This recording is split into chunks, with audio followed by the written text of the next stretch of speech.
Surprise, surprise, we are back. Welcome to episode 20 of the OG. Gom, welcome back, buddy. How are you? We're still alive. We are still alive. We're the OG now. Double old. It's been 3 months. It was Halloween was the last time we had an episode. We took the holidays off. Yep. Buffetto won a Super Bowl, and that was all we needed to see. Was it? Is that what Well, happened? Jake won that Super Bowl, right? Oh yeah, sorry, Fetto. I was hopeful for you. But it was our first episode of OG. Anyways, Fetto lost back-to-back Super Bowls to Jake. Is what happened. Yeah. Can you imagine if that actually happens as a third straight season, like just another Jake and Fetto Super Bowl? Can you imagine what that'd be like for a Fetto to get to 3 straight Super Bowls? Lose to Jake 3 straight times. Well, maybe Buffalo Bills. It'd be the Buffalo Bills. But if I had to put German Vegas odds on the Super Bowl, Jake Affetto 3 would probably be like even money right now. Pretty sure. Probably even money. Yeah, both of those teams got better. And the coaches. I don't know. So we'll get into some of the offseason stuff. I mean, Affetto did. He got rid of Justin Fields, who went to Superstar, and he replaced him with a 99 throw power Clark Woods. So that'll be interesting. But, yeah. Well, I think that'll fit. Honestly, I think that'll fit Affetto's style a little bit more, especially with It should, but I guarantee there's gonna be a lot more inaccurates. There will, but there's also going to be a lot more of those scrambling, throw on the run, receiver taking control, blowing by everybody. Because 99 throw power throws that a lot farther than Justin Fields was throwing it. Yeah, and then Affetto's going to do his deep ball, control the receiver, run under it. Well, touchdown. Unless the receiver just has to run so far with 99 throw power. Sure, he might throw it out of stadium like Michael Vick back in the day. Yep. Anyway, so a lot has happened here in the last few months, other than more of the same as Jake winning Super Bowls. You did pull a Tom Brady on us. I did. You did announce a retirement, and then I did everything possible. I did everything possible to actually make the retirement stick this time, and it didn't work. So I know at this point I can never. You're stuck. If I'm going to retire at this point, I have to basically just disappear as opposed to like announce my retirement. Just because if I announce it again, I'll be like, "That's what will happen." You're retiring.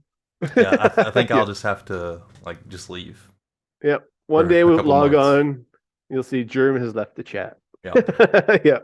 Or Gom has left the chat. Yeah. That's what we have to do. Yeah.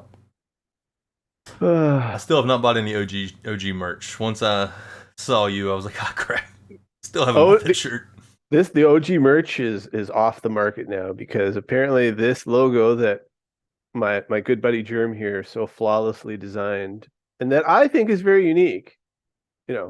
Apparently there was some sort of little copyright thing. It has to be the cat because the cat was added afterwards. I really don't think it was the cat. It has to be the cat. It's the only thing I don't own from that logo.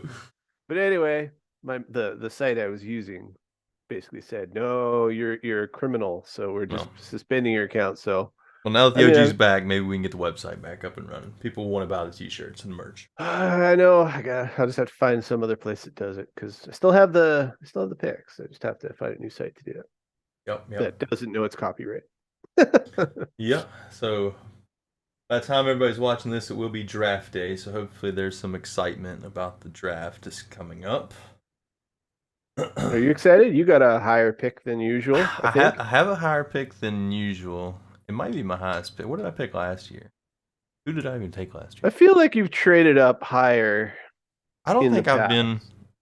I'm 13th right now. Where was I last year?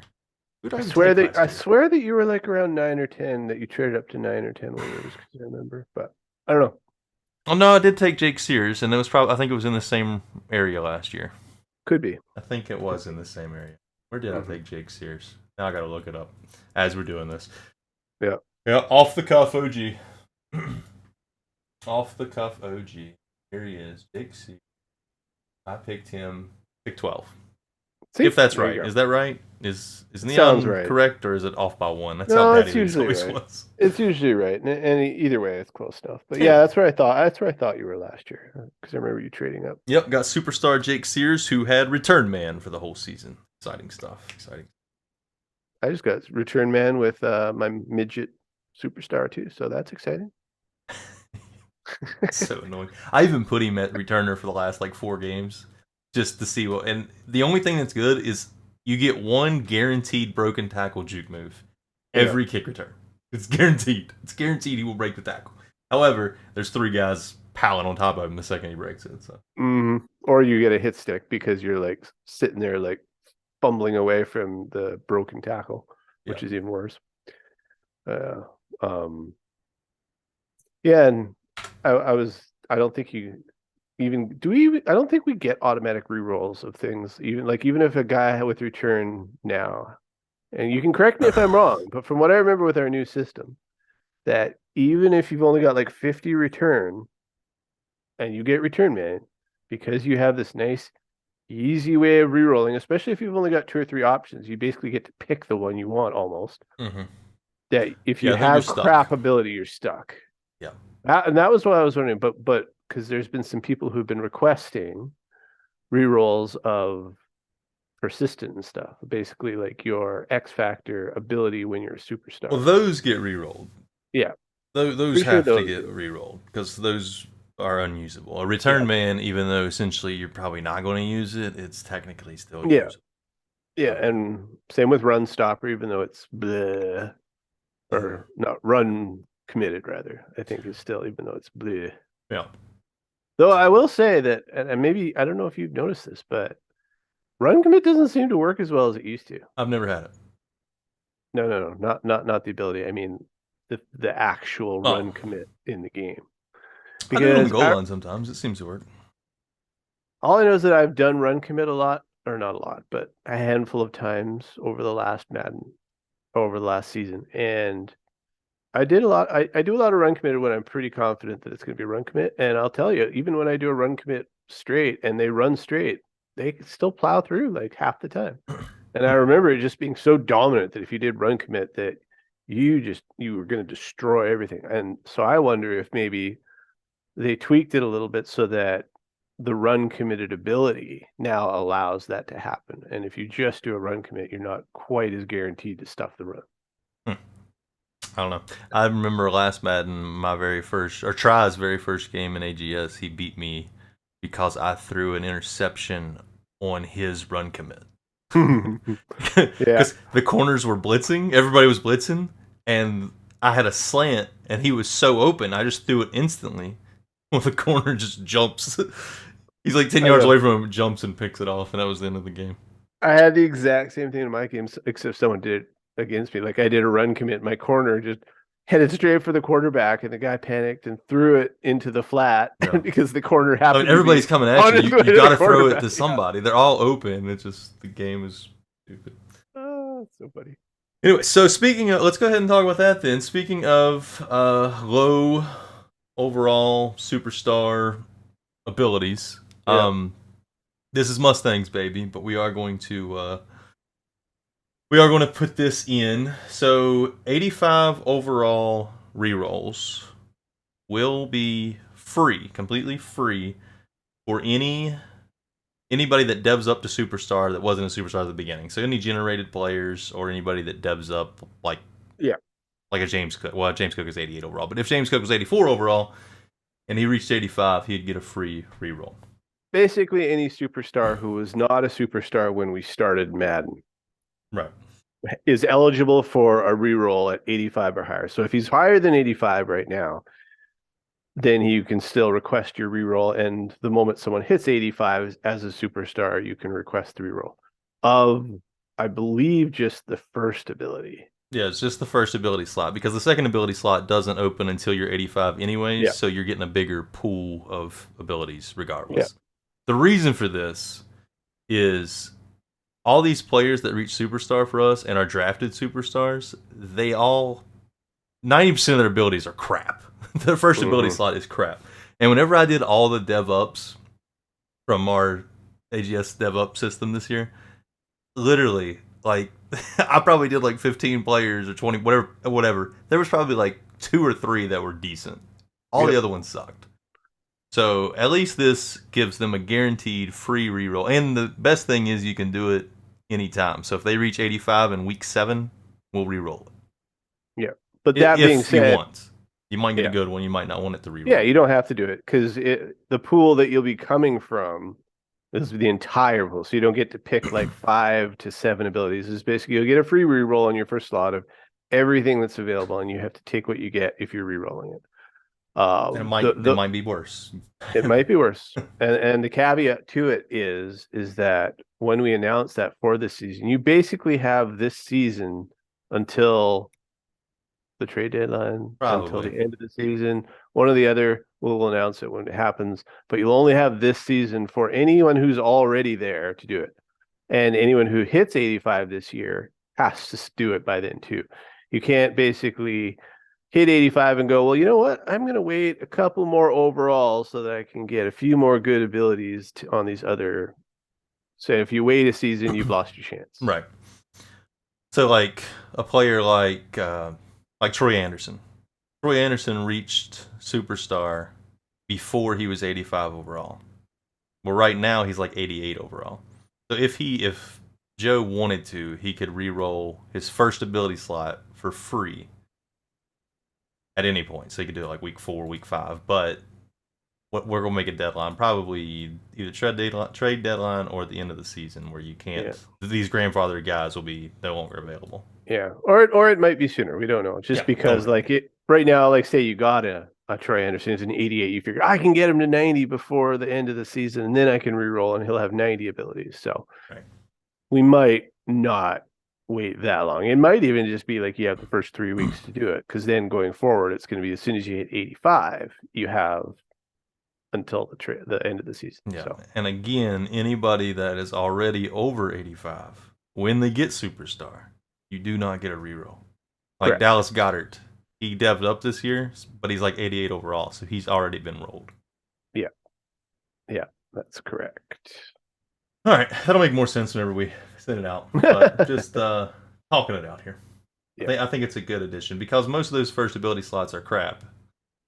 And we're just stuck with them, like Jake Sears with Return Man. It's just kind of crazy. It's really quite an ordeal to have a superstar until they hit 85, especially a receiver, because there's just so little good things there. Like, and it's not really a big deal yet, but there's a bunch, because I was looking at it, there's a bunch of players that are superstars and 84 and 83 overall right now that are going to be hitting this. Mm-hmm. And basically anybody we drafted right now who's hit superstar is probably not going to get much higher than 85 at this point. So you kind of want to at least maybe have one season at the end where he's got something other than trash without having to pay for it. So yeah. Yep. Any other rule change announcements we want to make? Not that I can remember. Do you remember any? Well, there's a possibility of something coming up. I just don't know if we've made it official. We can talk about the speed. The speed. So coming from 2 speed horrors on the OG. No, dude. You're the receivers. You're the offensive speed whore. I know you're the. Well, I'm just a safety, and it's one guy. I have one guy.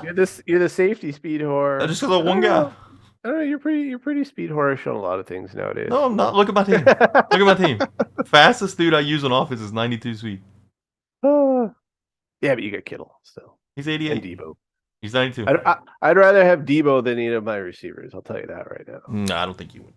I absolutely would. I would, but I don't think you would. And I do have Kittle. Kittle shirt. Whipped out the Kittle shirt today. Yep. Because Debo has the same ability as JJ, right? With the no.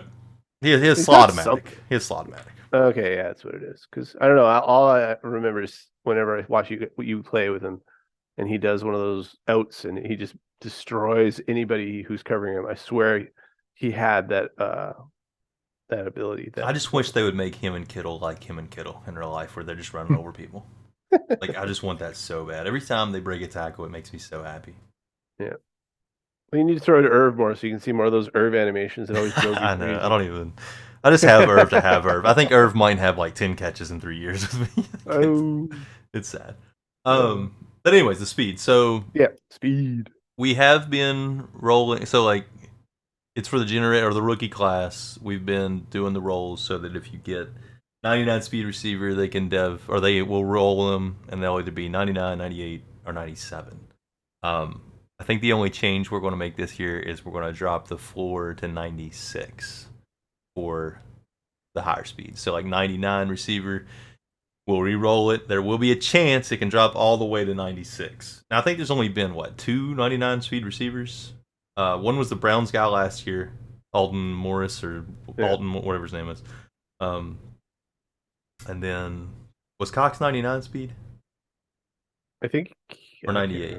He might have been only 98. I don't remember. I can't remember. But and then I think Affetto didn't he get a 99 speed receiver? He's still got a 99. He actually got the 99. And then Justin Allen, I think for the Patriots, I think he had a 99, or maybe he got screwed. Whatever. Anyways, it's far too many. Far too many. Yeah. But so we're just gonna make the floor 96. They can still have a chance to get 99, but there's also a chance they can get 96. We just too much speed running around out there. Yeah. So basically.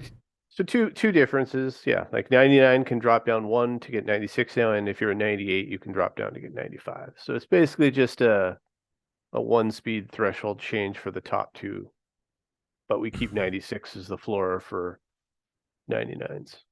Yeah, so it's not a big change, but no, it's just a little tiny. Basically, instead of that 33% to retain your 99%, now you have a 25% chance. So, and when you think of that, those numbers are so close. Yep. And we did this, and it was because PAX complained that we made this change. No, we're just kidding, PAX. No, this was already in the works. So, but the good news is, at least from what we've seen in our draft so far, I haven't even looked at the speed. I haven't even looked at the. Apparently, there's only like 2 or 3 guys that are ran under. Hopefully, this is more like a normal class then. I think last year's wasn't as bad either. Last year, I think only had 5 guys we rolled. Yeah. I mean, if we're talking about the draft, this one basically looks pretty quarterback heavy, and there's at least I didn't see a lot else. But that's why quarterbacks are going to be going pretty fast because there's a few guys who need them, especially Germ. Speaking of which, let's go ahead and get into that. So I don't even know why I did it. I know why you did it. I cut Trey Lance. Cutting. The cutting was the surprise because well, I was kind of up against it because my daughter had a game that night and we were going out after, and I was leaving within the next hour, and he's making $22 million this year, and it was the 5th-year option, so he didn't have there was no penalties or anything. So I was like, well, I'm not gonna have time to do a trade or anything, and I need his money to try to sign Dak, and I can't remember if it was Khalil Mack, somebody else I was trying to sign. Yeah. So I just cut him, and literally, it wasn't 30 seconds after I cut him. Guess who notices? Oh yes, Leak was rather excited. Leak, and it wasn't just him. It was somebody else, like Parker or somebody else was on the game, and we're like, or maybe it was Johnny. Somebody else was like, Lance is in free agency. It wasn't a minute. He had only been on there for a minute. I was like, man, I probably could have completed a trade with these guys. And no, they're all sitting there looking at quarterbacks right now. So I wanted Dak, and it's not because I've been bad with Lance. Lance has had a few bad games, but his bad games always happen in the biggest games. Like, it's insane. They always happen in the biggest games. He'll have 15 or 16 great games all season, and then 2 games where I'll throw 5 picks in each game. But 3 straight years, I've had Lance. I think the first year I may have been number 3 in the X Factor role. The last 2 seasons I've been number 2, behind only Josh Allen. So I've been in the X Factor role 3 times, and I haven't got a single X Factor role or a single superstar role. That's 6 roles. And we gave you extra balls this year. Yeah, I had extra balls this year. It was 6 spins of 2 players each time. So like, I know. He had yeah. People, you mean like, so you remember our new thing where we put in a repeat qualifier would add an extra ball. And we can say what we want, but we did this for Germ because we really just I felt wasn't in so the, I wasn't bad. even in the conversation either. So We let's keep felt that. so I wasn't bad. in the conversation. No, Germ wasn't in the conversation, but we felt so bad that Germ was not getting Lance over and over. Let's give an extra ball. Let's give at least a little chance. So when MHC doesn't roll it, it just seems even worse. And of course, that's what happened. I can't endure it another time. Plus, I kept wanting to get him superstar early. That way I'd have a chance at X Factor the last few seasons. It's just never going to happen. The Herbert trade fell through. I'm just not meant to have a superstar. Dak was setting a free agency. He's older, but he is a superstar. He's not bad. His tributes are all pretty good. His throw power's not great. It's 88. You're not a deep ball thrower. No, he's fine for what I'm going to do. Perfect for what you want. Lance's was 91. It's not going to be that big of a difference. The speed, it's like 86 to 82. It's not going to be a big difference. Yeah. So you probably do some rerolls on Dak. Maybe he will roll X Factor if I do good enough with him. Yep. And I'll finally have an X Factor quarterback. That's right. It can happen. Yeah. The funny thing is, I signed him for like 2 years. I think it's like $34 million a year. And Trey Lance goes to Leak for like $46 million a year. He's still star def. Leak was bidding with nobody. And signed him for $47 million a year. It's crazy. What are you doing, Leak? What are you doing? Anyways, that was my big change. That was a big change, and honestly, I think he'll do a lot better. Just like you said, Lance. I don't know. I mean, Lance did great. He just a couple games was always terrible. And that's how it is with these young guys. Like even Ronnie Riddle, I really hope that I'd get him superstar before now. Just in the same mold as you, I hope to actually get to the X Factor. Problem is that Ronnie Riddle is not a really good player. Like he's not even on the Lance tier. Like he'll have some good games, but he'll just have those crazy games. Like I'm not even talk about the playoff game where I lost because where he like overthrew 4 or 5 like touchdowns. It still drives me crazy. But yeah, Lance also screwed me in the playoffs. Yeah. And I think that's just with these young guys. 20 yards all picked up. These young guys, it just seems I swear EA's got something programmed there that's basically like if you're under this age, we're not gonna let you throw well unless you're on a Fedos team and you're Justin Fields. Let's talk about some other big trades. So I'll talk about my big trade. I traded Fred Warner. A lot of people think that was crazy. I love Fred Warner. Fred Warner, he's actually up on my wall right there. But you're a safety speed whore. I haven't been a safety speed whore. My safeties are 90 speed. So anyways, I put him on the trade block. Wasn't really expecting to make a trade. However, he is making $25 million a year, and I don't use him. Like he does great as a AI defender, but his ability as lurker, he's more valuable to somebody else than he is to me. So he's more valuable in a trade for me than he is as a player. Yep. So why not give him to Pax? It just makes sense. I mean, Pax had the best. I had the only. Actually, I had 2 offers. I was offered Justin Jefferson straight up for Fred Warner, and it just didn't make sense. Didn't make sense for me because I mean, it would have made your offense insane, but right. But I have Debo and Kittle, and I have to re-sign both of them next year. Yeah, and I have to re-sign Jefferson next year, so I don't even think that'd be possible. Plus, I have Jake Sears, who's superstar. Maybe he does good enough, so maybe he'll get a decent at some point. I could have seen you doing it just to actually give yourself a truly legitimate top chance to get to the Super Bowl, because yes, you would have had to make some tough decisions the season after, but an offense with Dak, I'm not really and Kittle and Jefferson, really that would have been like you would not know who to cover like playing that team. I can just imagine like that probably would have been the best offense that we've ever seen in AGS. Like, I mean, we've seen some elite defense, but I don't think we've ever seen a truly god offense like that. But I don't think that's me though.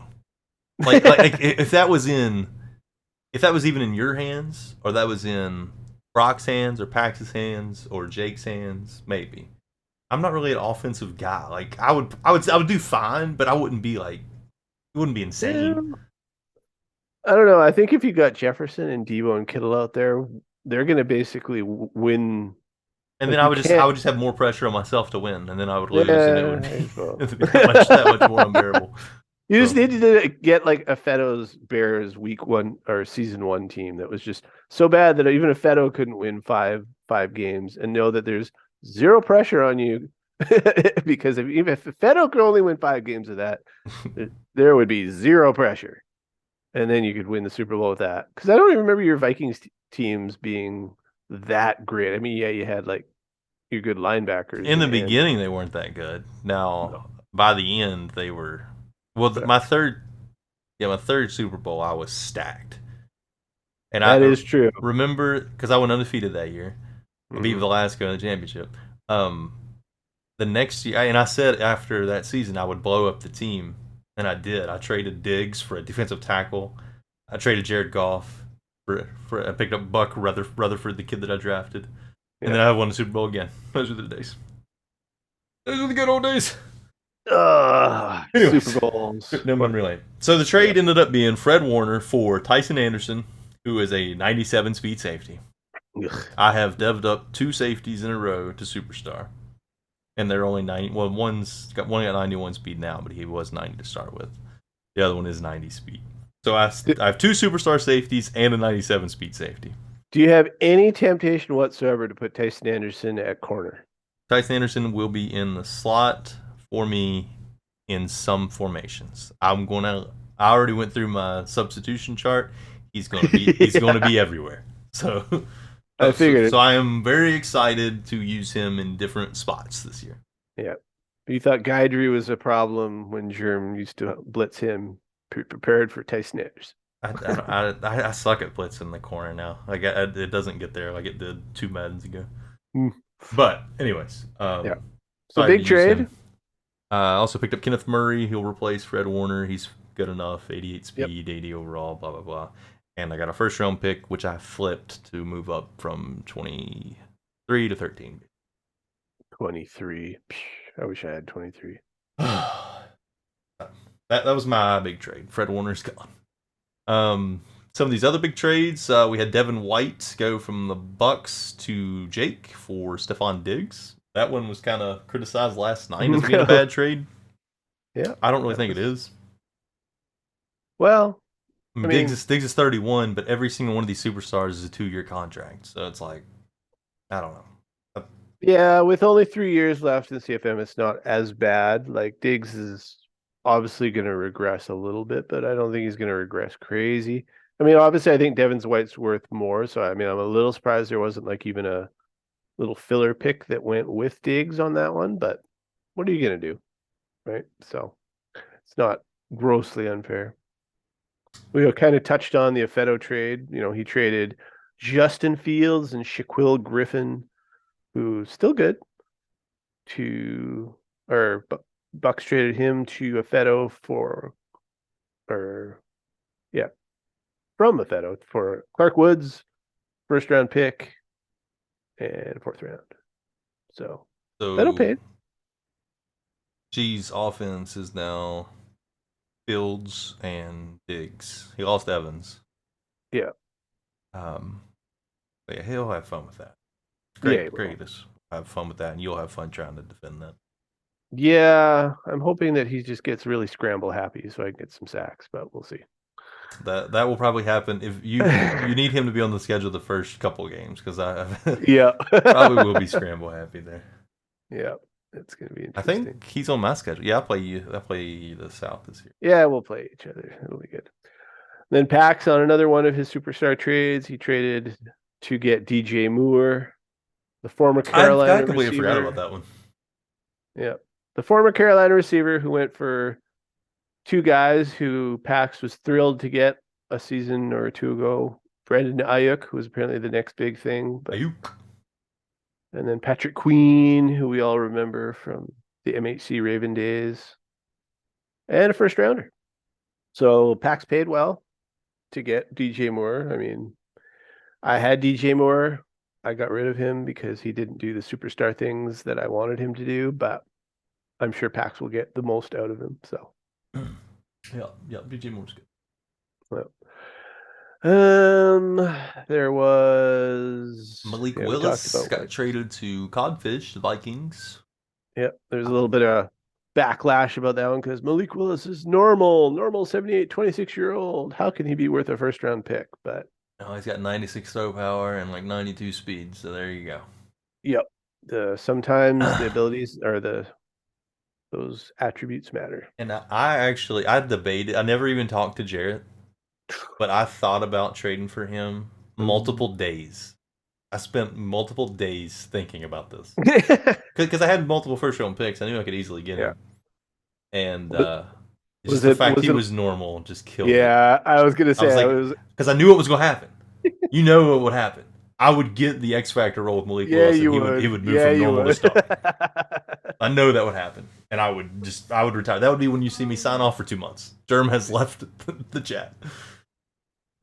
That gives me an idea for obviously we'll have to discuss this more, but what do you think about a rule change for going into the last season, that whoever devs going into the last season, regardless of what their current status is, they get the role to whatever they land in. So say you were a normal quarterback. I don't hate it. Yeah. I don't hate it for the last season. Yeah. Like just for the last season, it would really kind of make that last season feel a little bit interesting, especially if you got like well, no, it would make the second last season interesting. Well, yeah, to get the player, but then obviously you'd be excited in the last season when you actually suddenly had like a normal quarterback that became superstar or became X Factor if you even got that role. I don't know. I think that's something we'll have to discuss, but I kind of like that rule. Only for the last season. Oh, there'd be so much dev for him though. Totally true. But that's why we have the cooldowns. God, we'd have to add some enhancements to the cooldowns. Yeah, we'd have to enhance the cooldowns. But at least for the quarterbacks, it's not like you can do much. If you try and get too cute, you're going to just throw a lot of picks and then it's not going to work. So, but I don't know. Maybe something to discuss. Not bad. JC Jackson was traded for a first round pick for Joe Daddy. Yeah. And then the one that just happened a few hours ago, TJ Watt moves to a Fedo. I didn't love this trade, but it was good enough. Yeah. I think I mainly didn't love it just because I was jealous that I didn't get TJ Watt. Had I known, it would have just taken a first and probably Drake Jackson from me. I would have done this way before I signed a bunch of dudes in free agency. Yeah, well, and you have a higher first round pick too. Like, so I mean, there's no way he wouldn't have done it, which is a shame. Yeah. And now I think Beto has double no outsiders. Double no outsiders, double edge threat. Edge threat's pointless. So you're basically going to have to just run up the middle a lot against a Fedo because you can't do any outside run. Well, you can. Honestly, I don't love no outsiders as much as inside stuff just because I've never had no outsiders. I have. And I've gone up against no outsiders a lot in previous divisions. And at least what I've found is that all you really have to do, like if you're doing a stretch play and against no outsiders, you double that guy. Mm-hmm. Like, and it works. Like you run right past him. So obviously you have to remember to do it, but it's what it is. Another one of Pax's trades on his third one that he did. He got traded for 1.3 and he gave away his superstar defensive tackle John Franklin Myers and his first round pick next year to basically get that 1.3. Yeah. Franklin Myers is really good. Who was the other guy he traded?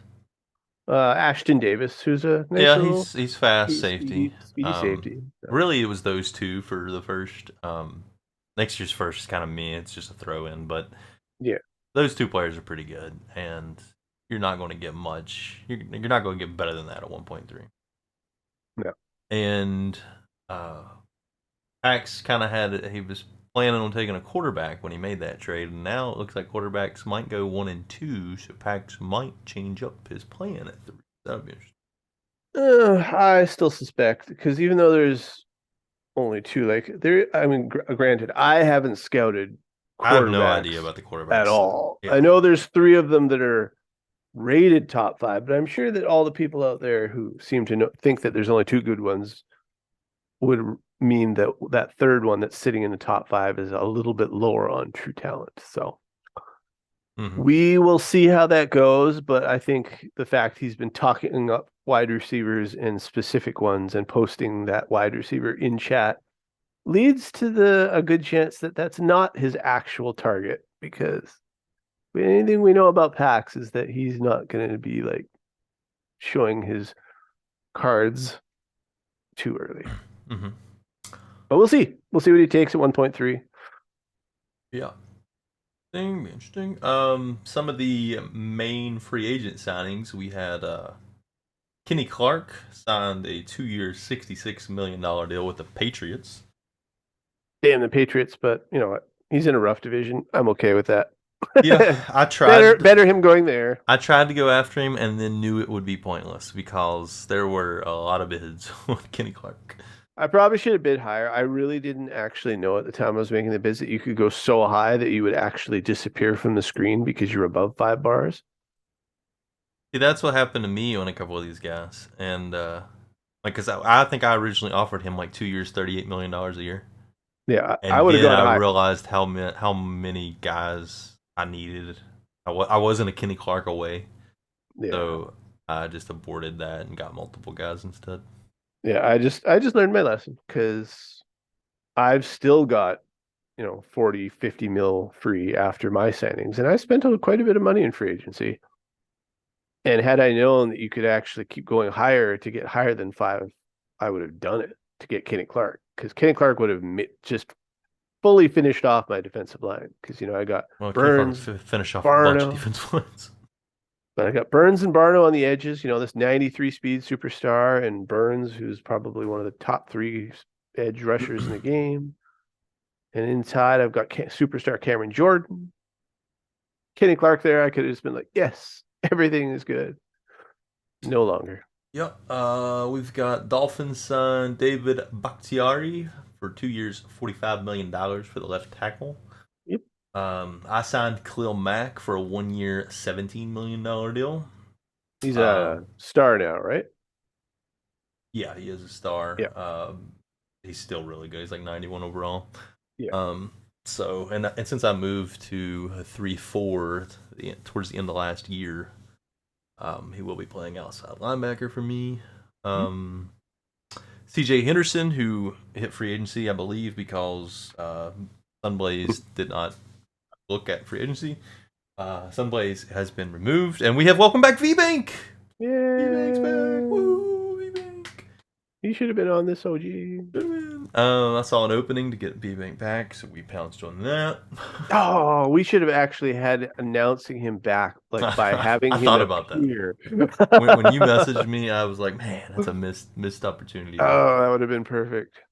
Mm-hmm. What a drop that would have been. We need to have somebody quit so we can bring them back. It's like a wrestling thing where like they're injured for like 9 months and then their music hits. Yeah, exactly. You hear the glass shatter and VBank comes out. Let's see. Anyways, he goes to Joe Daddy, so I'm sure the fellow Brock Bro is excited about adding CJ Henderson. Jordan Davis signed with the Seahawks, and I still don't know if Skittles is aware that he lost him. Probably not. Mike Evans goes to Brock, but she's only star dev now, so I guess he's just still hoping for some of that big receiver magic that. Yeah, I don't know if he's worth $22 million though, but. Well, you got money. Brock Everybody's got a lot of money to spend. So. Yeah. Interesting that Flap is rolling with Baker Mayfield. Ooh. And he signed him. See how much difference. So 3 years, $81 million. That's not too much different than what I signed Dak for. Like 28? per year, basically. Yeah, and I think Dak was like 34 million a year. That's an interesting decision. And Baker does have good attributes, though. He has better attributes than you would think in Madden. In hindsight, if I'd kept Baker, I probably would have had a much higher chance of winning the Super Bowl by this point, because I think I only traded Baker for a second or something like that. Yeah. And so that was a hindsight error, because So we got to see where. So you're gonna be the Rams next year. I don't think so. Every Madden, you start off with a team that has Baker Mayfield, and you trade him instantly. That's true. Although by next Madden, I'm sure Baker will be elsewhere. So yeah, he is a free agent. So we'll see, wherever he signs, that's my team. So let's hope he signs with Seattle. So I somehow get. Flap also has Devin Bush, 2 years, $50 million. Everybody and their brother was in on Devin Bush. Yeah, we were. But he loved Flap twice in a row, because there was an accidental advance that we have, basically, just so everyone knows, no yellow was responsible for the accidental advance. As much as the Reds may have you try and believe it. No, not the Reds. A red. This red knows who did it. Know for a fact who did it. Yeah, so MHC is gone for the entire weekend at his brother's bachelor party. He comes back. He's signed on for 20 minutes. And I'm in there because I've just made the Fred Warner trade. So I go in to update my bids. And I'm looking at it. And I just updated my bids. And 10 minutes later, MHC posting the thing. Somebody advanced the whatever it is, the negotiation thing. And I was like, well, I'm the only one on. And it wasn't me. And you've been back for 10 minutes. And it suddenly advanced. Anyways, love you, MHC, but we know you do. Yeah, we love you. We know you. The point was that on that earlier advance, Flap had got him too. So one way or another, like, yeah, he did get him on that one too. He was all, because I saw where some guys went. Because the second he said that, I went and looked. I was like, oh crap! And then I saw the transactions, and that is interesting though. That it deletes it. Yeah. When you undo it, when you go in as an admin and undo like any free agent signings that are screwed up. It just deletes it from the transactions. You can't even see that the person deleted it. Right. It's kind of weird. Yeah, it's like, poof, never happened. Yep. Back. Weird. But that being said, we did give EA a lot of credit for that button, because I believe in previous Maddens, when we had to undo something, we would have to reset the salary and then get the guy to drop in. Pain in the ass. It was brutal. And at least this time, all we had to do was go undo. Everything was back to normal, even though some people think they got a cap hit from it. But if they did, but if they claim to, it's an administration fee. So I think what happened to him, I don't know, maybe he just didn't see it. That I think he was penalized for trading Kenneth Murray or something. I think he had a bigger penalty than he. I don't know. Yeah, and sometimes the penalties don't update right away either. Like, I know that when I go into renegotiate with someone I'm negotiating with at free agency, even though I'm resetting it from scratch, it still has what you had reserved for him there. So it actually will show your cap. Like, say you had a bid on someone for 25 million, then you had, I need to go higher. I need to get up to 30 million. When you start moving the numbers, that 25 million is still locked away, and it starts from scratch and takes another 25 million on the screen, even though by the time it's all said and done, you're still only going to have bid that one amount. But EA is just, when we give EA credit for something, we have to actually establish that they do a lot of stuff bad. So. Yeah, a lot of stuff bad. A lot of stuff bad. Like the whole that whole negotiation thing and the button, whatever it's called. What is it called? I don't know. Evaluation. Yeah, like I like that. It's just yeah. Things about it. And I do, and I mentioned this before, and I think we've talked about it before. I love that they don't take the best offer every time. Love it. My favorite thing. Like if there's multiple 5-bar offers, just because you offered more doesn't guarantee you get the player. So like there's you don't have to worry about sniping or anything. Just put your best offer out there and turn off the game until advance. It's fine. I love this system, if for nothing else, for no more sniping. Like basically you get yourself to 5 bars.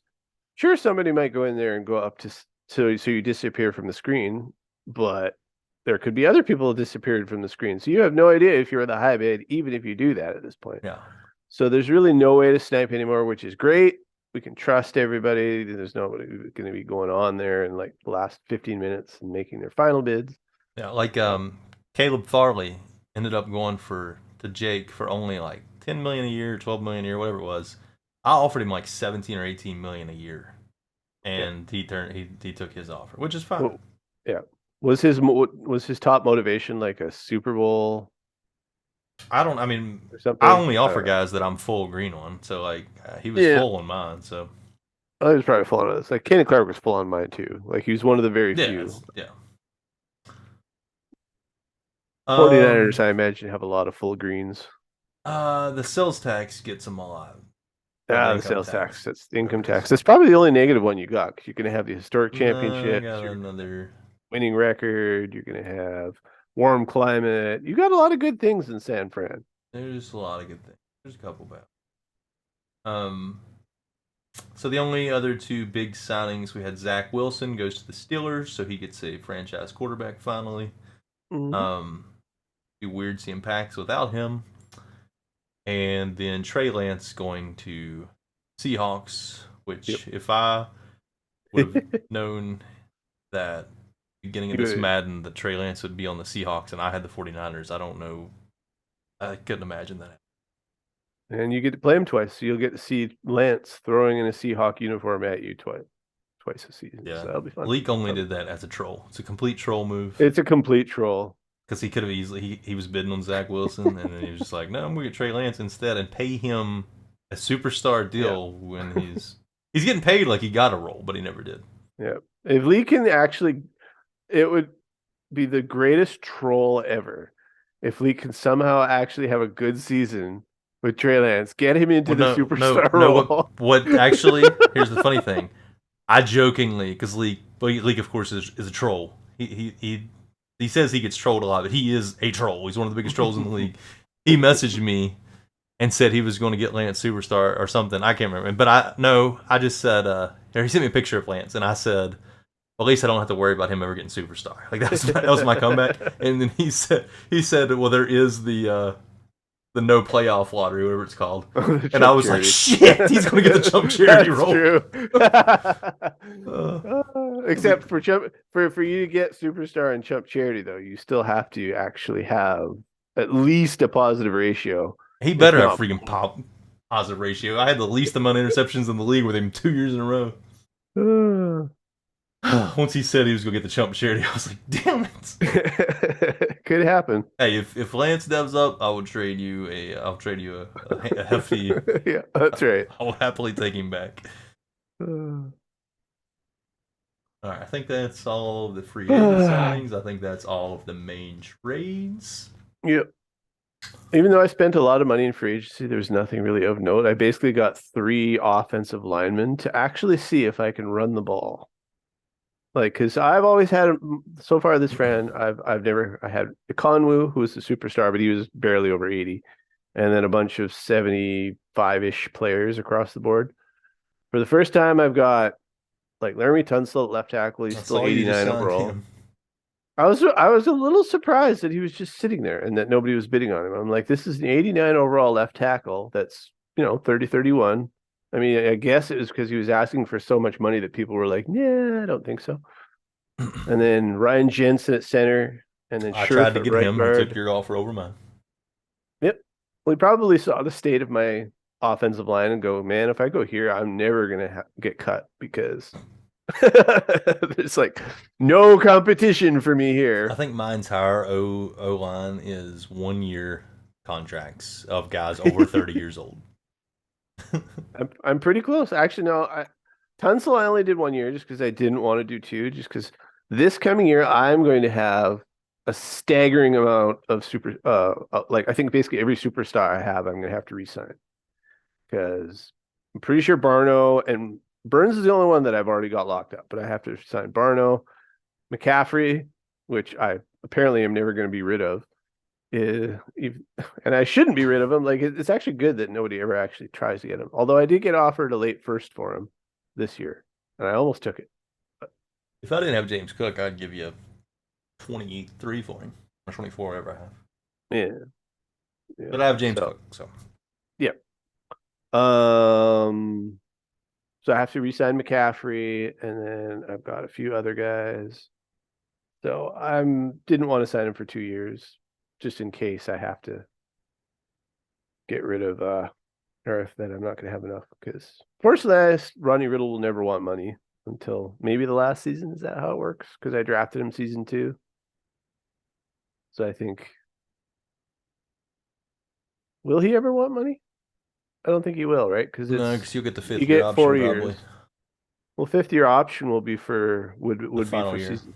Yeah. Okay. Yeah. So I'll be fine until the last season with him. So yeah, we'll see. Yeah. Yep. We will. Let's see. We talked about your retirement. Talked about free agency. Talked about trades. What else did I put in there? But the best and worst off season. I'm not even. Yeah, we kind of went over that more or less. The worst one would be the Bengals because they didn't do anything, but they brought in V Bank, so I guess that's Yeah, that's an upgrade for them. And VBank still has like 1 day to make a change I think or he already so. signed some guys. I think he signed like 5. Well, he's also waiting, I believe, for the private workouts before he does any actual other He will movements. be. V Bank said he will be at the draft. He will be able to play the first couple games. He does have like a ski trip coming up where he's gonna miss 4 days. Well, we're all gonna miss something. I know. It's all right. I'm gonna miss probably a little bit of time in May. So It's gonna be May. Had to say it. Yep. Predictions. We can do predictions here in a minute. I'm predicting an Affetto Jake Super Bowl. Well, I know. I guess I'm going way. I'm going way into left field here. Predictions is done. We've done predictions.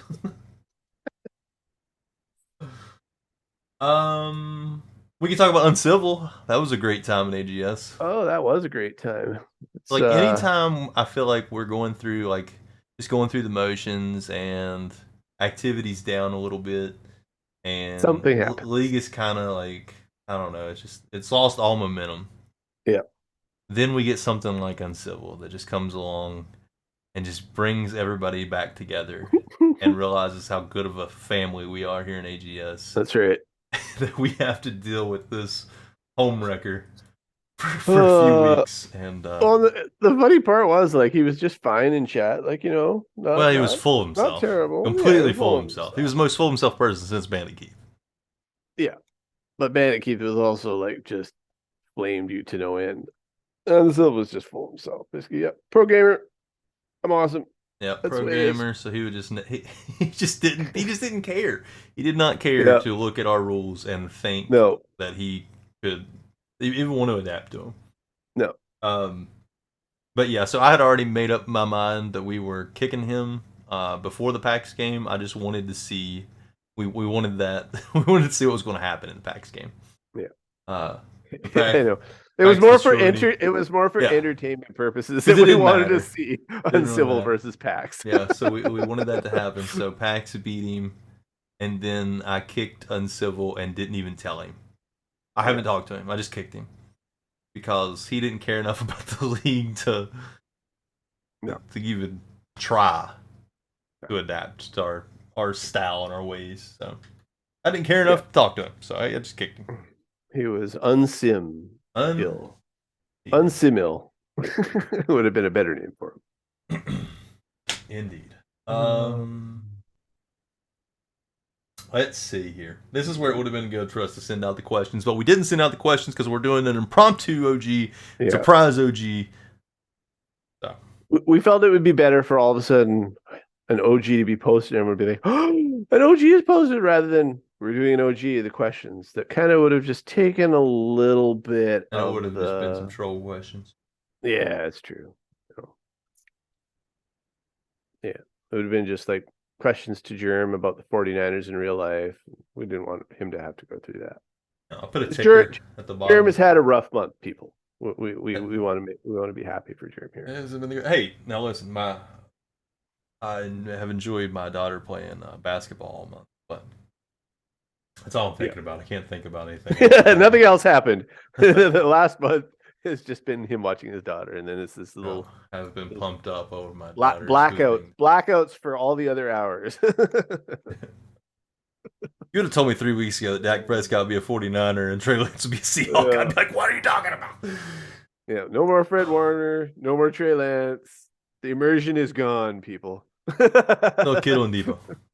Still Kittle and Debo for now. Bosa's gone too. Don't forget. We'll see what happens this next offseason if Jerem's trend continues. They're really the only one. No, they will never get traded. Yeah. Kittle and Debo are with me till the end of time. Brock just now posted in the chat at 12:03 a.m. This draft class really blows. True. So I have the 13th pick. My scouting, I have like 6 players that are 100%, if that. I might not be that. And none of them I'm interested in drafting. So I'm going to be completely winging who I take at 13. Speed. Speed? Yeah. There's no need for me to take speed. I'm not taking speed. I'm good at receiver. I'm good at running back. You'll take speed. It'll be something. I'm good at middle linebacker. Unless you can find another Manny Rudolph. That's what I wanted, but there isn't one. That's what I was wanting. There's not one. I want a 3-4 big, fat, juicy block shedder. Like, that's what I wanted. But why don't you trade for Josh Cook? Trade for Josh Cook? Yeah. Who the hell's Josh Cook? My defensive tackle with 90 block shed. You'd be so happy. I just signed one. Did you just mute yourself? No, I was just whispering. Oh, okay. For effect, right? Oh, for effect, okay. Oh, it's beautiful. But yeah, it has been an interesting season, like with Uncivil, and then of course Sunblaze, who was fine, but he just didn't really have the time to do anything. So it's a shame, but we got VBank back. Bean has joined the fold. Yep. I think Bean's going to be active and good for us. Yeah, Bean will be good. Jarrett's back as the Titans. For now. Hopefully you stick, Jarrett. We would love for you to stay, man. Yeah, we would love for you to stick around this time. I don't think there's nobody new in the NFC, is there? When was our last new NFC coach? Well, the previous coach that went in before that was Dalton, who we still haven't seen anything Dalton's yet. new. Dalton took over for Uncivil, so he hasn't played yet. Yeah. So we haven't seen what Dalton's capable of. We haven't seen what Bean's capable of. Dalton and Bean are both never seen him. Unknown. Bean's in IOM, but but we haven't seen him here. I've not seen him. No. Was Bean in IOM when you were over there for your little brief stint? I don't think so. No. He may have been. I don't know. Yeah. But I haven't been there this mad. That's true. So, beats me. True. Beats me. Predictions. Okay, well, besides the Super Bowl. let's not even bother with the Super Bowl. Right, let's think of how we're okay. So I'm just gonna go right down the daddy leagues here. Daddy leagues. Sorry, Neon. Ooh. Don't worry, I do that all the time. Still, I think it's the first time I've screwed that up. Do it a third of the time when I'm going to the league site. If I don't have a link to it, I start typing in daddy. Really, leagues. I've broken that. At the beginning, I did that, but I've broken from that. So last year, the AFC North, Maloney ran away with it. Surprise. Went 13-4. He adds a franchise quarterback, Zach Wilson. He tried to trade Justin Jefferson 55 times this offseason. They all got vetoed. Yeah. To me, that's honestly, and Maloney, I love Maloney. It's great for the league. Awesome. This is but it's a total comeuppance for him actually getting Jefferson. And then because last year there was a few other people who tried to get Jefferson, but the trade committee said no. And Maloney was one of those in the trade committee saying no, those are crap. No, give me Jefferson.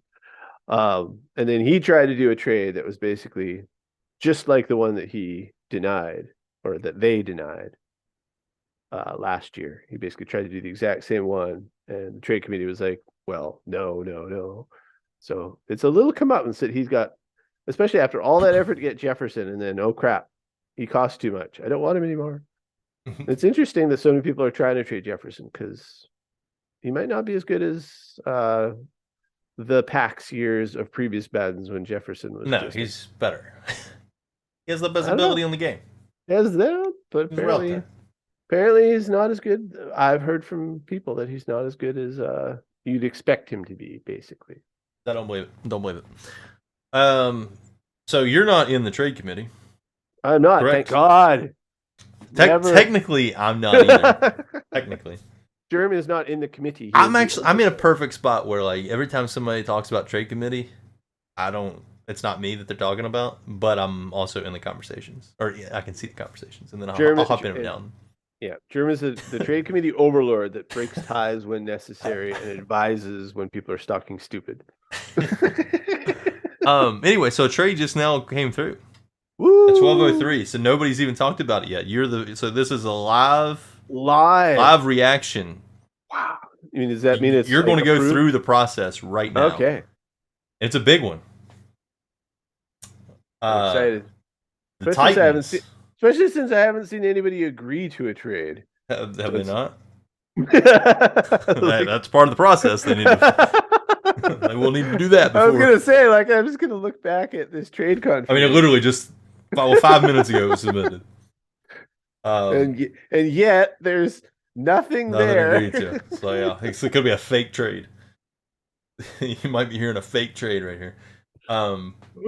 The Titans are trading Derrick Henry, who is still 99 overall, even though he's 31 years old. He still has 93 speed. As a 31-year-old. How has he not regressed? Well, I think they're a little kinder to running back. Speed obviously doesn't regress. He's 31. Yeah, but speed doesn't regress as much as it used to. Like running back, though, they start regressing at like 28, maybe even 27. I think EA tweaked it a little bit recently to make it not guaranteed for speed. But like what? Cameron Jordan, I don't think went down in speed. He's a D lineman, though. Eric Kendricks didn't go. They've always been hard on running backs. Yeah. Well, we'll see. Anyways. Maybe Derrick Henry's one of those special cases where because he's an X factor, you don't lose. Maybe. I'm just sitting on the trade confirmation waiting for this to appear. Anyways, 31-year-old, 99 overall, superstar X factor Derrick Henry traded to the Chiefs, McGee. So we will hear complaints about this no matter what. For pick 27. Yeah, it's not going to go through. You think? I mean, you were just talking about McCaffrey. You could take a late first for McCaffrey. I'm not going to take a late first. You thought about it. Very briefly. I don't know, man. 31-year-old running back. Well, he should fall off a cliff next year. We'll see. And he's in a contract year, so you have to resign. Yeah, I guess since he's 31, but I mean, he's 31. It's a contract year, and you'll have to give him a 2-year deal, no matter what. Yeah, it'll probably go through then. I guess I don't like it, but I mean, yeah, I think his age it has to go. See, to me, just because like we've only if it was the beginning of the CFM, no chance, because it'd been a late first.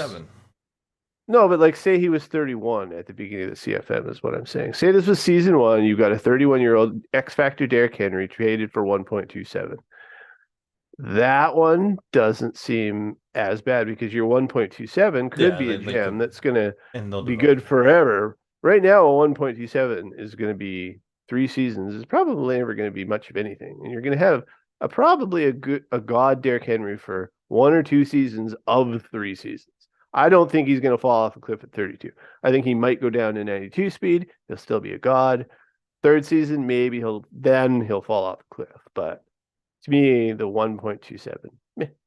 But I don't know. We'll see. I don't really think the first round picks have as much value. Obviously, even in the top 10, like unless you hit something god. Like here's a good question for you.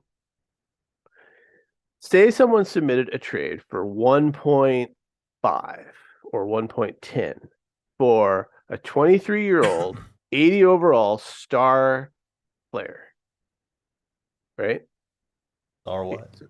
Just player. This is the reason. An impact. Well, this is the reason why Pax's deal went through. Because for 1.3. that defensive tackle that he traded. Yeah, but it was a superstar too. Right, but I'm just saying, like, that defensive tackle he got, there's no way you'd get that at 1.3. Right. No, yeah, but that's what I'm saying. Like, so say that you traded because that one's there's no way he'd get that. But let's just stay on defensive tackle. Let's say you got like a 80, 82 overall defensive tackle star, only 22 or 23 years old. And someone traded that for a first 1.5.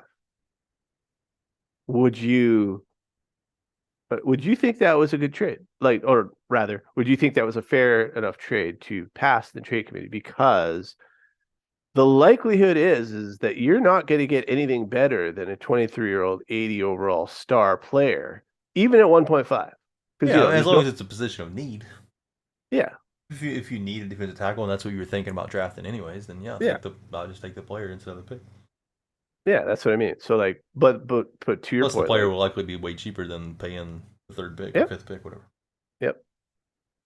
So, but no, I just thought about that because to me, if I thought about it historically, if someone was offering a 1.5 or a top 10 first, I think the trade committee would demand a lot more than a star overall young 80 overall player. Mm-hmm. Even though the likelihood is like you probably got a 95% chance that 80 overall 23-year-old star player is going to be better than what you drafted. Right. So it's just one of those things about how the trade committee looks at things that I find interesting because I honestly don't know if just one for one player that would go through, even though to me it is a fair deal based on the numbers. And you did kind of agree with me. Yeah, I agree. Yeah. So I agree. As long as it's something that you need and you were thinking about drafting anyways. Yep. If it's something you already have, then I would just rather pick somebody. Yeah. Anyways, back to chat. So Brock said this draft class really blows. McGee said, "Why? What makes you say that?" And the funny thing is, McGee is just now trading a first round pick for Derrick Henry. So, well, theoretically, I mean, that's what he's. So this is the same guy who was defending how bad Justin Jefferson was as he's trying to trade for Justin Jefferson, and now he's trying to defend how good the draft class is as he's trying to trade a first round pick. Well, here's the other fun aspect of that trade. Has Derrick Henry even been posted to the Superstar X Factor trade block? Probably not. I don't think he has. So they've submitted the trade. They haven't agreed to it. He hasn't put Henry on the block. So, as a trade committee member, how does this work? He's definitely not on there. Oh my god! And I don't think he can be on there until like the clock don't start till like 10 a.m. That's right. He might not even be able to be there on time for the draft. Well, he will if he gets there right away. But they're gonna. Beautiful. I'm gonna go ahead and respond to that. We'll go ahead and tag McGee. You're gonna help them out and let them know. By the way, no contradiction. He hasn't posted yet, in case you want this to go through. That's funny. That's a live look into the trade committee. Yeah. So McGee, if you can be very grateful that me and Jerm are doing this OG tonight, that enabled him to be looking at the trade submissions right now. Because if he hadn't, this probably wouldn't have been caught till tomorrow sometime, and then by that time it'd be like, ooh, this might be too late. So he is typing. So we'll stay in this live look here. Yeah. Live look of the intricacies of the AGS admin and trade committee world. Exciting stuff. What is he typing? Probably a massive complaint. Yeah, sorry I didn't post him. I don't know if he was. If he wasn't, I'll tell Jared to post him and we can do this tomorrow night. Assuming he doesn't get better offers.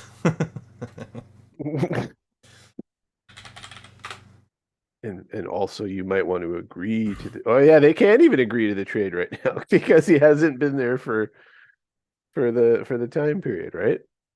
Like they can't actually even post in confirmed trades right now because they can't agree, they can't actually submit anything. until he's been on the block for a while. Beautiful, beautiful, beautiful.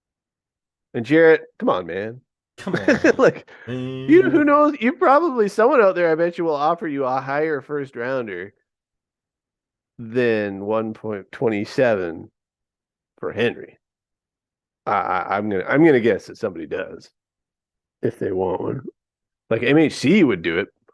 Then you could run with Henry and Chubb, like in dual formation, both of them running down with stiff arms on either side. I'm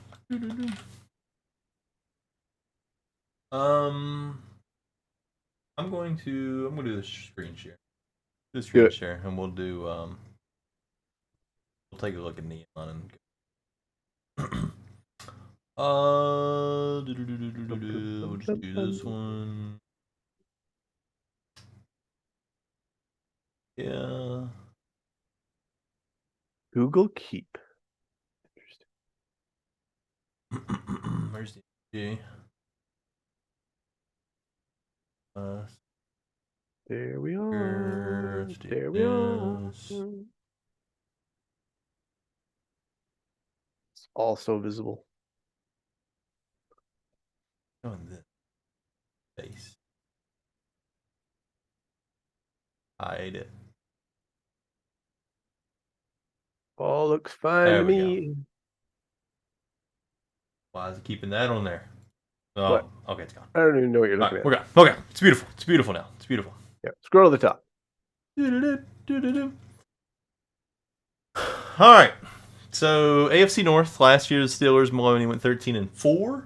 Koopa went 10-7. Koopa had a great year. Ravens fell off the map. Yeah, Darius Fletcher. I did not know he ran for 2,000 yards. I had no clue he ran for 2,000 yards. I'm somebody that looks at stats a lot. I check the stats all the time. It was a very quiet 2,000 yards. That's the quietest 2,000 yards I've ever seen in my life. Yeah. Incredible. And then the Bengals, which was Sunblaze and just a mess. Well, he wasn't even them the whole season either. Sunblaze went 3-8. Yeah. I actually checked it. He went 3-8. He only had one forced loss, so really he played 3-7. And Sunblaze is somebody that does very, very, very well in the other leagues. So for him to go 3-7 is kind of ridiculous. Yeah. Kind of shows how committed he was. But yeah. Anyways, not going to dog on him. Hopefully he does come back at some point. Don't mind him. Agreed. Anyways, so VBank's back. Maloney went 13-4. What do you think? Who do you think comes away with the division this season? Well, I'm going to assume that Maloney never can get rid of Justin Jefferson. And I think he's going to keep him now. I kind of talked him off the cliff because now he has a franchise quarterback, and that was his number one, whatever thing, his contract thing. So he won't be red. Now he's like almost green. So yeah, I think Maloney will still win the division, but I think it's going to be a race. I think VBank is going to be right up there with him. I think Koopa is probably going to fall off a little bit. Probably more of an 8-8. But my guess is Maloney will probably win with 10 wins and VBank will have 9. Just because he's lost a little bit on that team, so I don't think he's going to. I don't think his team's as good as what he was when he left. So I'm going to do the old runners at some point, and I would probably put Maloney's at like 11.5. Yeah. And I'd probably put VBank's at 10.5. All right. I think that's where I'd put him. Yeah, pretty close. Or maybe 10.5 and 9.5, but I don't know. I kind of like the higher. I was 10 and 9, but 11-10 is all close. Koopa, I would probably put his at 8.5 because that'd be right at 500, going over 500 or under 500. And Whoa, not sure what happened to Whoa because Whoa is better than 4-13. Yeah, like he started out like I remember he got these wins and I was like, wow, he's like actually thrashing. Yeah, when he first joined for PAX, it's like PAX was still at the controls. That's right. And then something happened, but yeah, I'd probably put his like 6.5, 7.5 because he's better than 4-13. But yeah, I think Maloney is still the favorite. VBank might be the favorite after next season, but going into this coming season, I'm going to say Maloney still. Yeah. Texans Jags. This is the Texans Jags division with a little bit of trigger mixed in every now and again. over under on this one, I'd probably put Mustang right where he is, 11.5. Jags, I'd probably put 9.5, maybe 10.5. Greg, I'd probably make 8.5. And Jarrett, who knows? Hopefully he plays a few games and wants to win some. But I think Mustang's gonna win that one. Yeah. No, I'd agree. I kind of think Mustang's going to run away with it on this one. Even though he didn't change much. I mean, he was thinking of getting rid of Fant for Jefferson, and then that didn't work out. So he's basically rolling more or less with the same team. I mean, the only difference, like you're saying, is Lawrence going X Factor, but that almost might. And Hollywood going superstar, but I'm sure he got a trash ability just like every other new receiver. So probably got recuperation. So I mean, I think that's going to be the same story for Jaguars. So honestly, I would think I'd like to see Trigger just come out of nowhere and take over this division just for a nice change of pace, and he could do it. I think Trigger will finish second. Yeah, I would agree with that. I think they'll go 11. Texans will win 11 or 12. Colts will win 9 or 10. Jags are going to win about 8. Yep, I think so. Yep. On to the fun division. AFC East. So Brock and Jake have lost a combined 8 games this Madden. Yeah. Who was that lost? The Bills had. So Jake has 4 losses in the regular season, and 2 of them were Sims. Yeah. So Jake has 2 losses. And one of the 2 losses was to a Fedo in a backup game in Week 18 last Madden. Right. Or last season. So he's only lost 1 game in the regular season. Yep. And I think he plays our division this season. So probably a lot of wins there. Maybe. I mean, you play up to your competition usually, so you might beat him, and then Soup if Soup tries this year. I wouldn't say usually, but I from time to time can go through these nice happy phases where I can like dominate or not dominate, where I can beat somebody who's elite. Because I've also had my moments where, I get thrashed by 30 or 40 to Brock or Soup or Fedo. So I definitely don't always play up to my competition. I just have the capability of it from time to time. So let's hope I can do it with Jake, because I never lost to Jake. I might have to actually go away just so I can say Jake has never beat me. I might have to do that. Quick vacation. But I mean, obviously, Jake's gonna win this division again. Pax is gonna, without an elite quarterback, I don't think he can obviously match Jake win for win here. So it's gonna be, I think Jake will have 16 wins again. I don't think he'll ever do the undefeated thing this year, just because there'll always be something that happens somewhere. Mm-hmm. But I don't know. He could do it this year. I don't know what his schedule's like. I mean, obviously he's going to be playing Brock, and he's going to be playing. Well, it's probably his biggest. He'll play Brock, chance. Mustang, and Pax twice. So mm-hmm. We'll see if it happens. I think unless Brock can finally figure out a way to beat him, or Pax gets him once, probably going to be up there. Yeah, so Jake's over under probably 15.5. I would almost do it 16.5, honestly. 16.5 would just be 1 loss, though. I know. We'll lose 1 game. I bet if you had 16.5, there'd be quite a few overs. Because I don't know how many people are actually expecting him to lose a game. It'd be different if he was like playing a Fedo's division, because then it's like, maybe he has a big higher shot, but he's not. Like, I don't think Super Eye Joe could beat him. Of all the people that he plays, honestly, Joe is probably the one that's the best chance of beating him, just because Joe is the giant killer. So he is the giant killer. Pax probably put him at 12.5 or 13.5. Yeah, probably 12.5. Because he basically torched a lot of his team to get. I mean, yeah, he's got Lurker now, so it'll all depend on how good he is with Lurker. This team's way different because we don't, and we still don't know who his quarterback is if he's Nope. drafting one or what. He has DJ Moore now. He has Fred Warner now. He traded both of his fast safeties. Yep. It's just that's just a completely different team now. So Yep. hard to tell. Then you got Dalton, and I have no idea what to expect there. Yep. No idea. Could be good, could be bad. Yep. Parker is good for. He's good for one or two upsets, and then. Well, he'll only be around 6 and 7 again. I mean, Kenny Clark will probably get him one extra win somewhere along the line. Yep. So he can mind to pay Kenny Clark and Joe Burrow like $100 million a year. Phew. That's insane. The AFC West, the AFC Brock, I should say. Yeah. Brock has lost 4 games, same as Jake in the regular season.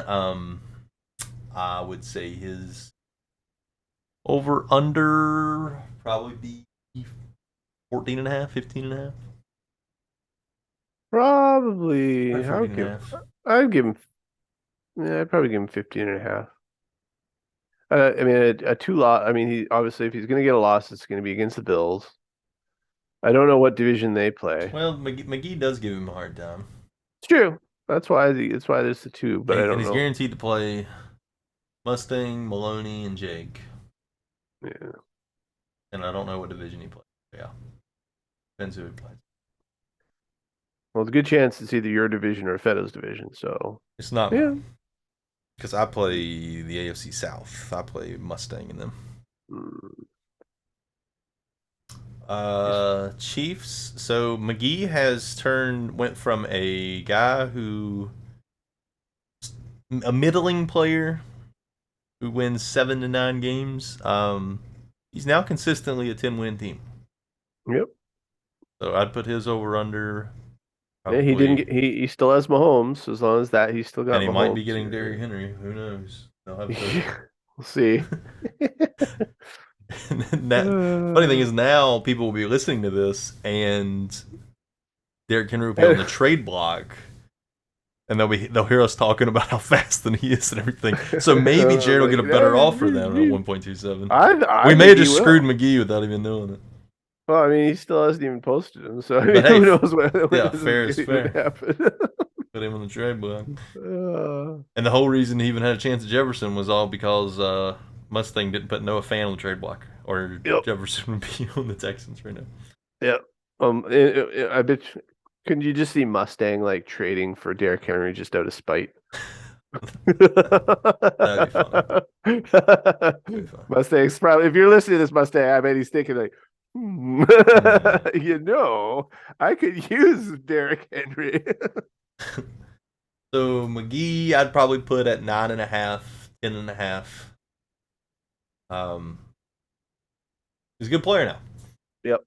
Raiders is Bean. We have no idea what to expect. Chargers, Johnny had a little hiatus last year, so he should be with us the full season this year. So that 6 wins probably won't ever happen again. He's probably probably 9. At least 9. Yeah. But yeah, that'll be a interesting race for second place in that division. Yeah, and then the thrillingly exciting NFC North, where we yeah, not much going on over in the NFC North, and it's always something different. Like last year, a rocker was really good. This year he was terrible. Last year Codfish wasn't that good. Well, this year he was pretty good, made the playoffs. And Cody's better than 7 and 10. I've played Cody. Yeah. I've watched Cody play. I'm not sure why his record is always not great, because I don't think he's a bad player. Well, I mean, 7 and 10 is not an AGS. Like that's still fine. But I do think he could be a playoff team. Oh, yeah, absolutely could. Yeah. So Fedo would be 14.5, 15.5. Probably 15.5. Like, you really don't expect Fedo to lose, and even like against like the division winners, because he plays you, me, and Dark, right? So I mean, Fedo's the high favorite on all of those games. Hopefully mine don't rain. At least you have like a Last year he quarterback who beat me down in the rain. theoretically, in theory, you have a quarterback now that won't actually be crap in the elements like I don't the know. young guys are. So I we'll don't know see. if Codfish, I'd probably put him at 8.5, right at the Yeah, 500 number. he'd be a little higher if he'd been able to get Schwartz instead of have to settle on Minka. But what are you gonna do? And he does have Malik Willis, so it's hard to tell. Like that could go really Yeah, good or really bad.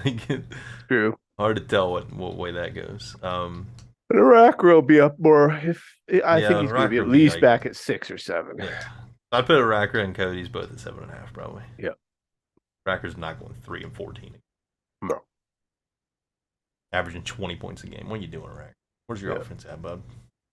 Now we go to the crazy NFC South. Yeah, this division, if you told me was flip flopped last year.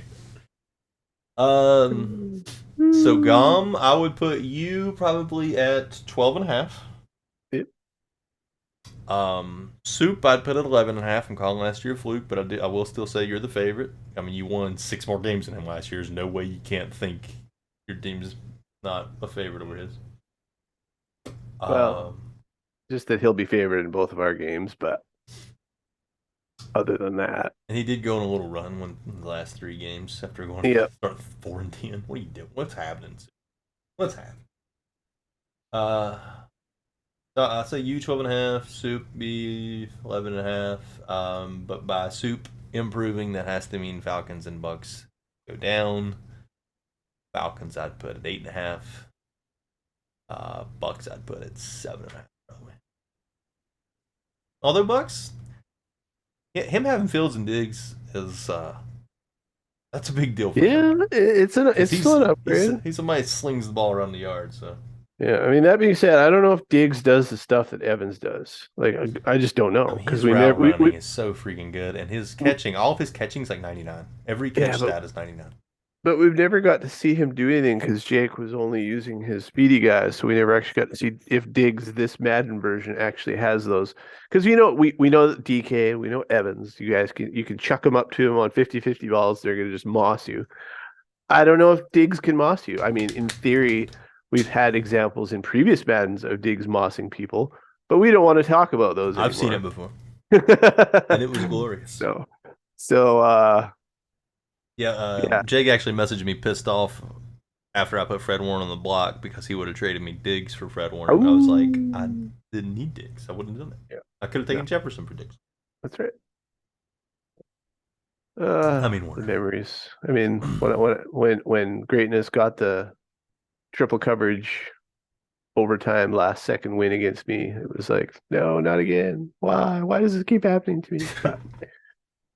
But I just have to make sure he doesn't do that against me with Diggs this year, because that would be like all these horrible memories all coming back of Diggs mossing me over 3 players. Ugh, good times. Your division has a chance to be The best division in the league. the I best know. 1 through 4, I'd say. I think it is the best 1 through 4. The AFC West has a chance if Bean's pretty good, or if Dalton's pretty good. The AFC East. Yeah. Ours is the most I mean, competitive if division. G, because Joe is he's on the slower McGee path where Yep. Getting better every year. McGee is staying solid 10 wins every year. This is Joe. This might be his first time at 10 wins. How many did he have the first season? I think last season he was Not 10. off. Yeah. So I mean, and I mean, Joe crushed me in the one game we played. Yeah, he did. So He crushed me in one game we played too. yep. That has a chance to be the best top to bottom division. It's a tough division. Who would have thunk it? Who would have thunk it? Yeah. NFC East, which is also competitive, you know. I mean, any of these guys could win, but I mean, Dark, obviously, he's consistently good. He didn't win a ton of games, but then he like advanced all the way to the conference championship. So good on Dark. Yep. Flap adds Devin Bush. Got a different quarterback. Yep.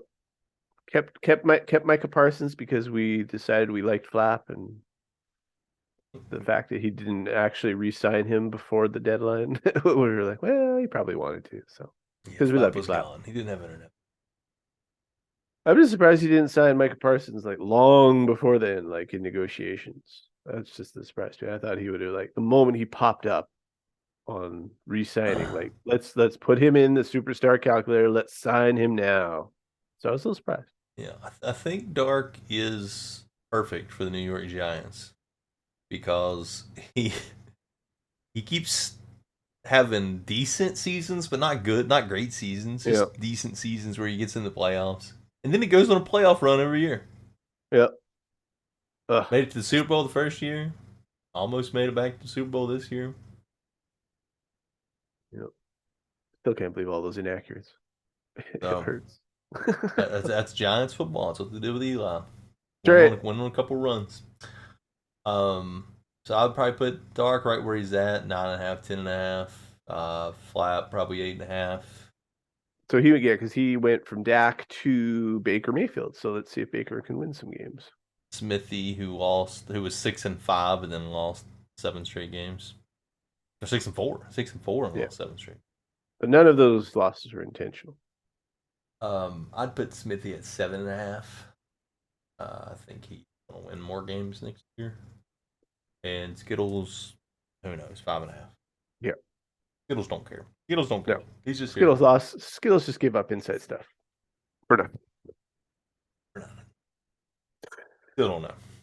And then we have the NFC West, which is wholly uncompetitive until the playoffs come around, when the people under 500 destroy the person who came in first. Yeah. When the person who came in first had Sims to finish the season, and I didn't. So like, I switched to a 3-4 like week 13. I only played 2 games, I think, with a 3-4, and the rest were Sims. And then when I lined up on defense against MHC, I remembered I was a 3-4. I was like, oh shit! Like I completely forgot. Yeah, that's awesome. Like I've still only played like 3 games in that defense. So yeah, mine I'd probably put.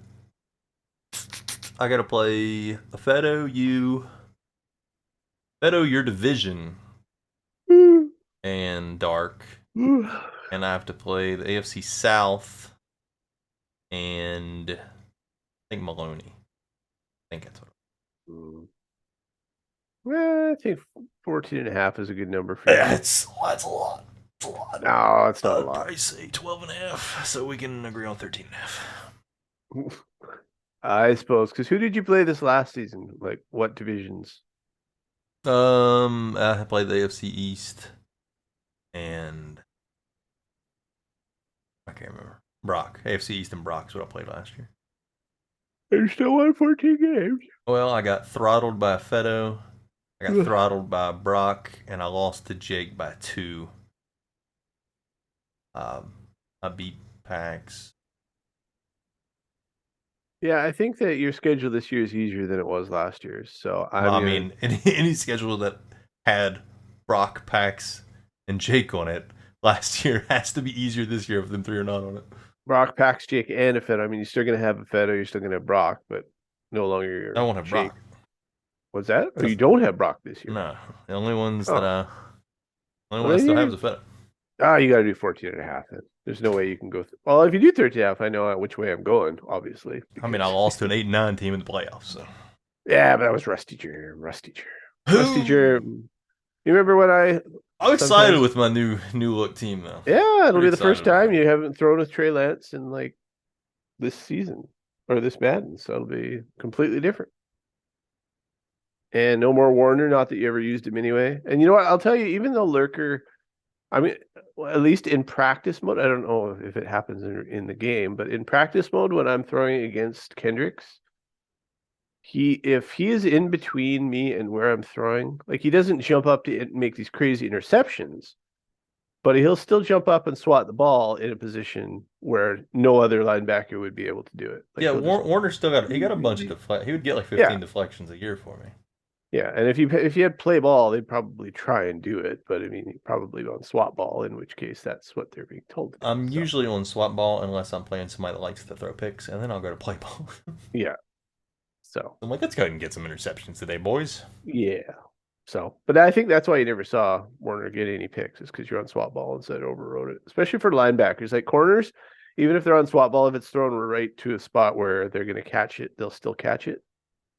But I think for linebackers, most of the time, if it's thrown really high, you're not going to see that lurker pick by the AI. Oh well, we'll never know. You never know. MHC, I think, is going to win a few more games. Yeah, 'cause- MHC should not be 8.5. I think he No. just checks out a lot during the season. He's probably 10.5 is where he should be. Whether he'll get there or not, I don't know, but that's where he should be. I think Leak is going to win a few more games because he's supremely motivated to actually get Trey Lance to the playoffs I think and he will be get a matchup with you. I think he's at 500, so 8.5. Yeah. And Intel 3.5. Well, Come on, buddy. yeah. Let's Intel's pick it up. Intel's not a one-win team, but I think there was a lot of motivation to get a high pick there. Well, he missed some games early. He had to leave. Yeah. He get married? I don't know what I can't remember. But there you go. So no major changes. We're not saying some bottom feeder except for Soup is suddenly gonna do better. Like Soup obviously is gonna actually win this year. Yeah. So who didn't make the playoffs other than somebody like Soup? Who we think is gonna make it? So like I'm feeling Cody making a run this year in the NFC. Ooh, interesting. NFC, I believe who didn't make it. Well, I mean, I think It's like G would be a decent candidate. Smithy be a decent candidate. I think Flap is gonna actually Leak could be a decent candidate. I like Flap making the playoffs. Flab is a decent candidate. Because I think Devin Bush Flap tied for the last playoff spot. Him and G both. Yep. So other than that, I don't see a lot of NFC changes besides Super Soup. I like Cody. Even though he's got Herbert and I don't. Yeah. Yeah. AFC, obviously, V-Bank, we're probably both believe is going to actually get in a wild card spot at minimum. Yeah, we're not. Yeah, Bank is. I just think he will. Like there's a wild card spot up for grabs there. I mean, obviously, Jake and Pax are both going to be in there in the AFC. Johnny will be back in the fray. Yeah. We don't know what Dalton or Bean got. Yep. So I think V-Bank will be in one of those because you got three teams that are going to make the wild card. Assuming McGee is still doing good things. I mean, there's a good chance McGee could drop a bit out of that because I remember that one year he fell off a little bit, and Johnny could bite into his win total because he has to play Brock twice and now has to play Johnny twice, so that could hurt him. Mm-hmm. And I just don't. I mean, so it's Tria or Koopa. Maybe do you think Koopa can stay? I love Koopa, but I don't know if he's going to be able to stay up there. Koopa's already so discouraged because V-Bank is back. Yeah, V-Bank's back. He's been in chat today, but like he had the number one. He had the number one running back for Dev chance or for Dev performance, and he didn't Dev, which is a shame because he traded away Chubb probably. And he ran for 2,000 yards. Yeah. Almost best Trey Lance having 3 chances at X Factor and never even getting Superstar. Oh, that's a shame. It is a shame. What can you do? Not much you can do. So yeah, that's our look at the predictions, and then we both have Jake beating a Feto in the Super Bowl again. Yep. Why do we even play the games? I mean, if you bet, the only thing you could theoretically even sort of half claim is maybe it would be Brock Feto if Brock suddenly had a great game, because it's going to be Brock Jake in the conference unless someone upsets Brock again, in which case Jake rolls over whoever beat him. But as much as we love all you AFC guys, there's just not a lot of people who can beat Jake. Because even when Pax played him, didn't he just destroy Pax too? Who, Jake? Yeah. Yeah, Jake beat Pax pretty handily. Hey, I should have beat freaking Jake. Jake's the only one. I don't know. I match up Unfortunately, better with Jake than I do with Brock or Pax. well, I mean, so why don't you need to start getting to Super I Bowls to can't get to play the Super him? Bowls. The issue. I can't beat MHC in a wild card. If I could get to the Super Bowl, I think I have a chance at him. But Yep. It's just I that also played him whole when he didn't have Diggs, which I guess he don't have Diggs now, anyways. But yeah. when he didn't have Diggs, I was much happier to play him without Diggs than without Cox. Because like with Cox, you can't beat a press, so just press him and can't do shit. Yeah. Yeah. Now with Diggs, you good luck pressing him because he's gonna kill Yeah. every time. Yep. You are correct. Anyways, about an hour 40 minutes where we're at now, so Yeah. went One through other everything I think. Well, one quick topic. So this is like a thing that I've heard a few people wonder about, especially this season, because we saw a lot of people with a lot of money to spend. Obviously, this isn't everybody. There are some people who are up against cap, but how do you feel in general about the overall superstar tax and how what it's done to salaries? Because I'll tell you, I see a lot of very elite teams with a lot of superstars who had 60 million plus to spend. Oh, there's the OG member who's been like, it's been 3 months. What's going on? We haven't been on. You haven't pet that cat in 3 months. No, but he hasn't It's been like on you save the cat, like you he save your hasn't been on love the for the cat camera for 3 months, to the man. camera. That poor cat's probably abused the 3 months. Keep it outside. He's like, why aren't anybody looking at me anymore? Why aren't we on the camera? No, but like I was saying, like there's a lot of people with a lot of contracts, and they're able to have 60 million to spend. Like there was very few people who couldn't bid on these I don't. There's ridiculous not a ton of players. superstars though. Well, I mean, if you look at the teams, like who's the like I said, the Bills. Like he's got 6 superstars. Oh, yeah. if you look at the Broncos, 5. One's a kicker. Look at mine. I got 6, and Yeah, we got a good number. Dak I just signed, so he's just joined. Noel's just devved up. And look, these guys are all under 85, so they haven't even hit their ability, second ability. You got 4, 3, 3 on the D line. Yeah, but you're just looking at superstars, not a combination of superstars and X. That's true. That's true. It doesn't show both for whatever reason. Yeah, there's no way to do it. You got 7. Yeah, and I got a couple more too because I got Kittle and Diggs.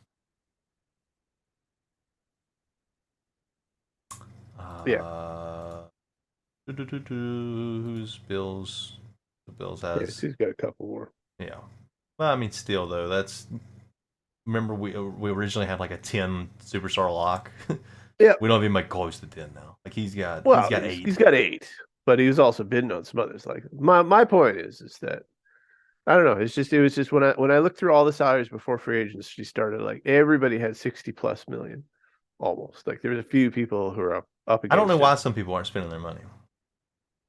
Well, it's just interesting that with all these superstar contracts, like the people that have 8 and you still got 60 million free. So I almost think the superstar tax needs to go up a little bit.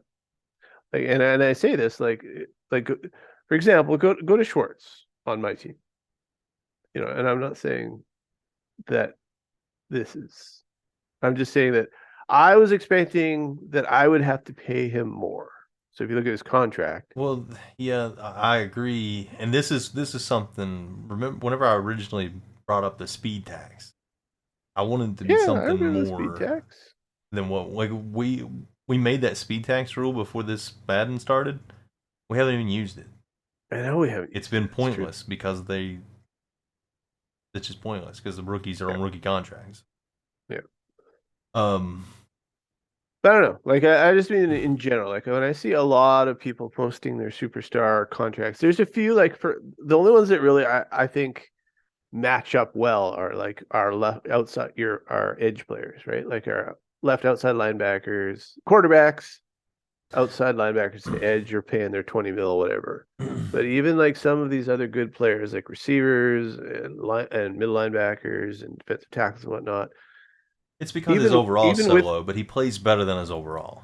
Yeah, but even then, like I'm just using it as an example. Like you could look to almost anybody. Like middle linebacker at 90 overall is still not paying staggering amount of money. I don't know if any of that's been signed recently, but I don't know. But to me, then you get to Jefferson, and Jefferson wants $42 million a year. Yeah. It's just the. It's the overall. I don't know. Like I said, I just we think need something for these mid-80 overall guys. Yeah, I mean, and the only reason I'm not 100% like fighting for this right now is because these superstars that are under 85, as we went over earlier in our wonderful podcast, their abilities are trash. So they're basically a Sino, right? A superstar in name only, because they really don't have anything that's actually helping them be a superstar.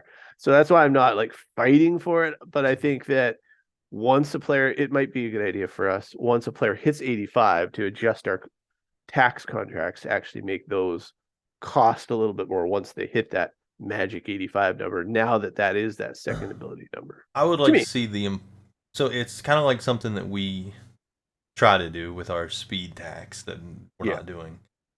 So like him, for example, his cap hit is 10 million. He's 96 speed. If we did like a plus 3 million tax for every speed above 94. So like 95, he would cost 3 million more, so that's 13 million. 96, he'd cost 3 million more, that's 16 million. And that'd put him about right. 16 million for him is probably right. Yeah. But if he's 97 speed, he's 19 million. Yeah, but that only works with their wide receivers though. Like I'm just saying for the important. Yeah. Like you could put that tax on, like, and it's basically what we try to do. So like tight end would be plus 3 million for every speed above 88. Yeah. Or 87. You could do it on middle linebackers. Every speed above 88 is plus 3 million. Yeah. Corners 94. I'd just like to see something over 85 that our calculator bumps those up a little bit more once they get into that second tier of getting good abilities, because you got to admit an 86 overall superstar is vastly better than an 84 because they can actually get abilities. Not that they're going to, because there's still way too many abilities to choose from, and the chance of hitting it is super low. But yep. At least you have the chance. So yeah, like poor Jake Sears here, 79 overall. He won't get his second ability until probably the beginning of next season. If that. I don't think he even will. Probably. I don't think he'll get. Yeah, he definitely won't actually, because I'm not going to use him. Like he'll have 800 yards and 8 touchdowns with me. He won't have 1,500 yards. No. And his current, he just has return man. So he's just like he's an assigner, like you just said. Yeah. A handsome fella though. Look at that little 5 o'clock shadow. It's true. Oh. All right. There we go. So hopefully everyone is still thrilled and saying, "Why? No, don't end it. We know you're not going to do another one for another year," and it is possible, but I'm sure we will. We were going to have the Super Bowl winner, but then it was Jake again, so we were like, "Well, that's not new." That's not.